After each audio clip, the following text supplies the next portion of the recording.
পৌনে 8টা নাগাদ বাড়ির থেকে বেরোলাম, বললাম না যে মুদিখানা দোকানে যাব মুদিখানা বাজার করতে। এখন ঘড়িতে বাজে 10টা বাজতে 10 মিনিট বাকি, এখন বাড়িতে এলাম।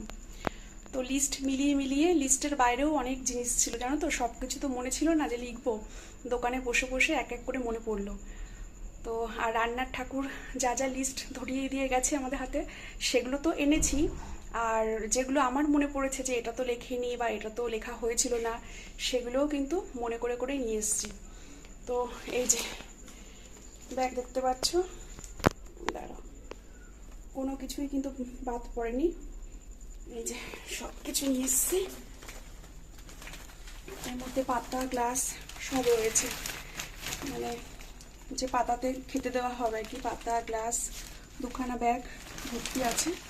তারপরেও যদি কিছু মনে পড়ে সেগুলো আবার পরে আনা যাবে, ঠিক আছে।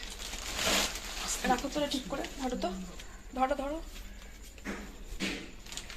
তো ওই যে তোমাদের দাদা ভাইয়ের সাথেই কিন্তু গেছিলাম, একা একা তো এত করা যায় না, আর আমি তো একা একা দোকান বাজার করিও না, তোমরা জানোই তো। আর এই যে কালকে এখানে চাল এনে রাখা হয়েছে, এটা আমাদের ঘরেরই চাল, মানে 3 মাসের চাল একবারে স্টোর করে এনে রাখা হয়।